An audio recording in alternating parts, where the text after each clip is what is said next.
c'est bon. Alors, premier extrait, c'est un extrait. Hein. Oui, c'est des extraits.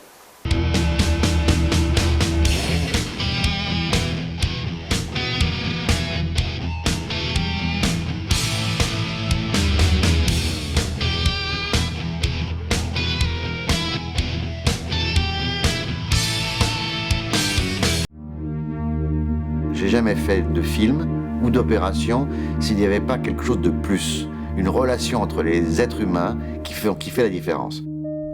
Ah, c'est le documentaire sur Jodorowsky? Sur le Dune. Sur le Dune? Ah ouais. Excusez-moi, je suis fasciné. Pas vu non plus. Pas vu non plus le Jodorowsky. Et tout le film hein, sur l'histoire du projet avorté. Ouais. Il y a un moment que j'aime beaucoup dans Les Fantômes, c'est parce que c'est un réalisateur alors c'est un fabricant de films, voilà, il est plutôt humble avec son travail, mais il le prend très très au sérieux. Et à un moment, il construit son installation avec le Van Eyck et l'annonciation de Fra Angelico, et il dit voilà, je vais sauver le monde. Et il y a son producteur qui est en face et qui lui dit non mais ça, régler le problème de la haine en Occident avec c'est trop demandé au cinéma. Alors, mais tout d'un coup, lui, il prend quand même son métier très très à cœur. Et je comprends tout à fait quand on fait un film, je comprends très bien la position de Jodorowsky, même si moi je l'exprime différemment, même si j'exprime différemment, on fait un film toujours pour sauver le monde, pour réparer un accroc dans le monde. Sinon, on n'a pas la force d'aller jusqu'au bout du film. Donc cette démesure, cet orgueil, je l'ai. Même si je le joue d'une manière différente, je le partage. C'est un orgueil que je comprends, que je trouve légitime et que je partage. Mr. Kruger, you are behind schedule. I need 2 weeks to finish shooting this picture. Ça c'est 15 jours ailleurs, ça. Ça c'est 15 jours ailleurs. May I remind you, Mr. Kruger? J'adore ce film. Il y a une scène que j'adore particulièrement dans le film, c'est Edward G. Robinson est avec sa femme au lit et il n'arrive pas à dormir et il a peur. Ça vient juste après. Et ça vient juste après, donc je continue à rouler. Et ça me rappelle une anecdote qu'on m'avait rapportée au Japon une des fois où j'étais là-bas. C'est le producteur, qui était un producteur français de Rannes, convoque un avion pour faire visiter le tournage, parce qu'il manquait quand même un peu de financement, donc il fallait de la presse, donc il fait venir tous les journaux. Je l'ai su, c'est marrant, j'ai raconté cette anecdote à Daniel Eman, qui faisait partie du voyage pour Le Monde, et donc ils font venir Le Monde, Paris Match, Elle, tout ce que vous voulez, tous les magazines français arrivent, etc. Et le jour du tournage, je croyais que c'était le jour où le château brûlait, mais en fait, Daniel Eman m'a corrigé, c'est quand le roi Lear traîne dans la lande et qu'il est entouré par les fumées, etc. Donc il y avait toutes les fumigènes, le décor, les trucs et tout ça. Et le matin, le producteur affrète un avion, donc il loge tous les journalistes à l'hôtel. Et le matin, il vient très tôt sur le tournage en disant où est-ce qu'il est Akira.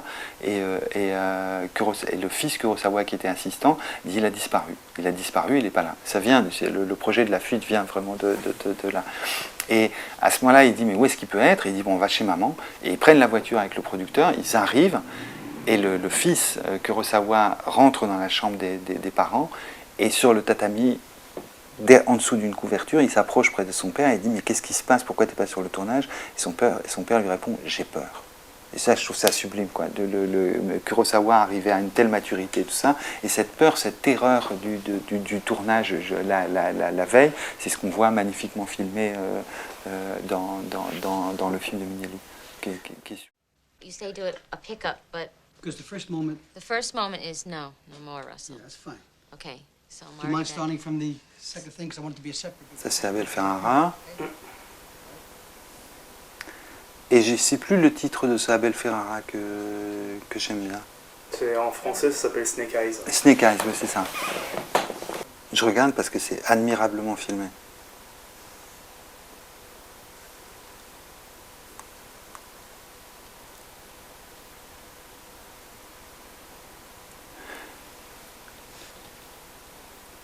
C'est très très vrai, Snake Eyes, sur le cinéma.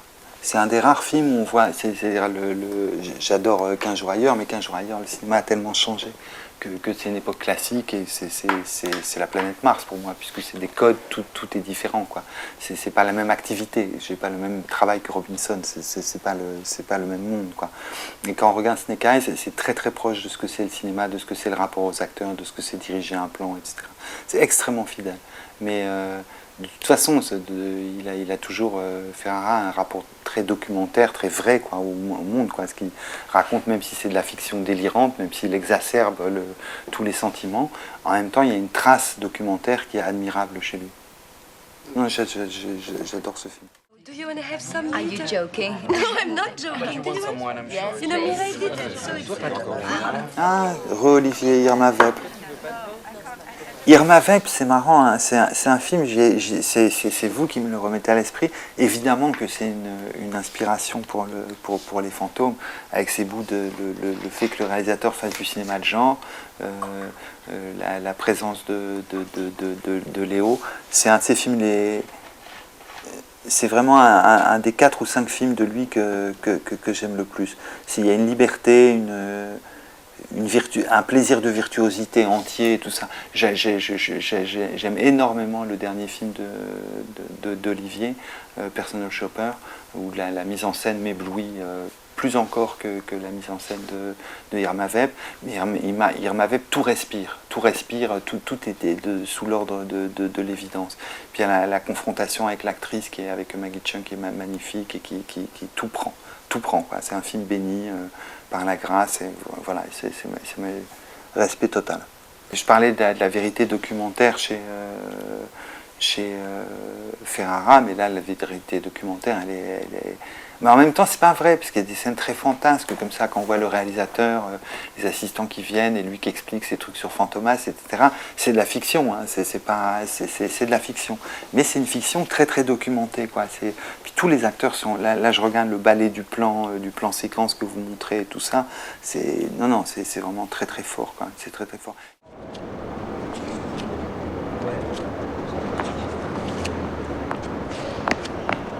Ça va? Je vois Manuel Flèche, ça ressemble à un film de Garel parce qu'il y a une tête à manivelle. Avec Manuel Flèche, je suis l'assistant de Garel. Je confirme, c'est du Garel. Et c'est le Garel, et c'est le film qu'il a fait quand il est... Le dernier film qu'il est tourné avec Why Not Productions, et dont le titre est... et c'est le Sauvage Innocence, et c'est cet écrivain de théâtre qui joue le rôle du réalisateur. Mehdi Belhach-Kassem. Voilà, c'est ça. Curieux, drôle de film, film de crise. Je regarde les plans, c'est une vision très romantique du cinéma, le danger de la drogue qui plane sur le film, etc. Qui pensait Alors là, on parlait de vérité documentaire, j'en trouve moins. Je vois au premier plan, je reconnais un visage ami, Manuel Flèche, je vois la construction du plan, la longue focale, le truc, etc. C'est un film de peintre, donc film de Garel, et le film est plastiquement très très virtuose. Et pour autant, je n'arrive pas à m'identifier au rapport romantique qu'il a au cinéma.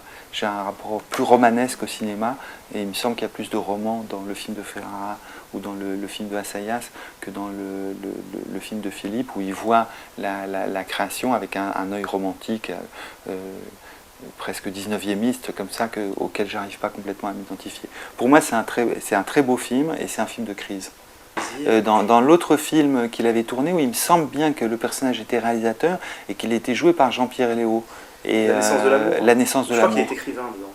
Il était écrivain. Il me semble, je suis pas sûr. Il me semble qu'il était réalisateur, puisqu'il vient visiter sa copine en Italie quand elle le fuit et tout ça, et qu'il y a un livre, en tout cas, un film en tout cas sur la création, où toute la distance ironique, où les moments de rire ou de grotesque portés par Léo, et en même temps d'aspiration noble, comme Jodorowsky a sauvé le monde avec une œuvre. Je ne sais plus s'il est romancier ou s'il est cinéaste, mais je l'avais vu vraiment comme un film ça disait la vérité sur le cinéma, peu importe si le personnage était écrivain ou non, mais disait une vérité sur le cinéma. Je vois plus de mythologie dans le Sauvage Innocence, qui est peut-être ce qui vient vous toucher, cet aspect mythologique, et qui, moi, me laisse en frontière, en lisière du film, parce que je n'ai pas les mêmes mythologies. parce que j'ai pas les mêmes mythologies que Philippe. See, I don't know why I'm wearing this sword. I didn't have it in a movie, so it's kind of ridiculous. C'est un peu- Non, vous trouvez pas? Non, je trouve pas. C'est Ararat de Atom et Goyan. Ah oui, c'est vrai. Ah mais oui, c'est vrai. Ah, j'avais complètement oublié ce film. J'essaye d'attraper Egoyan dans les plans. Il n'est pas facile à attraper comme homme. Quand on regarde ces films, parfois on arrive à attraper son aspect formaliste, on arrive à le reconnaître grâce à son aspect formaliste, mais ce qu'on voit vraiment l'homme est toujours difficile à attraper. Et puis là, il parlait de ce qui était, pas seulement le cinéma, mais aussi de la question arménienne. Il était au cœur de ces préoccupations. Alors que dans sa carrière plus récente, il y a des films qui sont un peu plus standards. Et celui-là n'était pas standard. Celui-ci, c'est toutes ses obsessions dans un film. Puis ça me fait plaisir de voir Aznavour qu'on ne voit pas assez.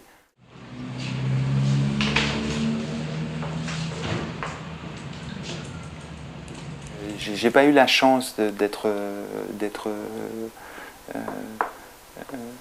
critique de cinéma. C'est pas une chance, c'est quelque chose que j'ai pas su m'emparer. J'étais trop impressionné par ça et ça m'a toujours manqué. Et j'ai pourtant la fierté d'avoir écrit 3 fois, 4 fois. Une fois, j'ai écrit un petit truc sur un film de Garel, mais tout petit. Et sinon, j'ai écrit un texte sur Deneuve et un entretien qui ont été publiés plus tard. Et j'écris 2 fois sur des films de Lanzmann. Une fois à propos de Sobibor, et je revenais sur plusieurs films de Lanzmann, et récemment sur Shoah, publié chez Gallimard dans un recueil d'articles où mon texte était publié. Et j'ai une grande fierté d'avoir réussi peu à peu, avec les années, à tirer au clair mon rapport avec ce film-là. Souvent, c'est un truc de génération aussi. Je veux dire par là que Shoah était un film que ma génération nous attendions. Nous étions, nous lecteurs des cahiers du cinéma, nous étions convoqués à ça, à cette attente, en particulier par Godard qui disait si on avait réussi, tout ce que la théorie de Godard, si on avait réussi est-ce que le cinéma a été à la hauteur de la tâche? Et pour moi, si je suis entré en cinéma, c'est aussi à cause de René, de Nuit et brouillard, et le cinéma a été à la hauteur de la tâche, par 2 fois. Avec Nuit et brouillard, qui n'est pas un film sur la destruction des Juifs, qui est plus un film sur la concentration, la concentration et la déportation, mais qui aborde aussi la destruction, mais qui ne veut pas nommer, qui est un film qui ne nomme pas la spécificité de la destruction des Juifs. Et puis Shoah, qui arrivait, et qui était le film que Godard nous promettait. Et après ça, les 2 hommes, les 2 cinéastes, Godard et Lanzmann, ont développé dans des articles, dans des films, etc., des perspectives très différentes sur le truc. Je soutiens que pendant de nombreuses années, Godard n'a pas vu le film de Lanzmann, qu'il en a vu que des extraits. Mais ce film, le film de Lanzmann, est venu me bouleverser. C'est-à-dire pendant très longtemps, je n'ai pas été capable du tout d'en parler. Je pleurais au bout de 2 secondes où je disais j'étais voir un film, je commençais à pleurer, donc c'était pas possible et ça m'a pris 1 an et demi à peu pouvoir m'habituer au fait que j'avais vu. C'est un film que j'ai vu souvent, que j'ai vu une dizaine de fois et c'est un film où c'est de la pensée, c'est de l'histoire, c'est de la philosophie parce que c'est du cinéma et d'arriver à penser avec le cinéma, pour moi c'est un accomplissement vraiment indépassable, c'est une borne pour moi très importante dans ma cinéphilie.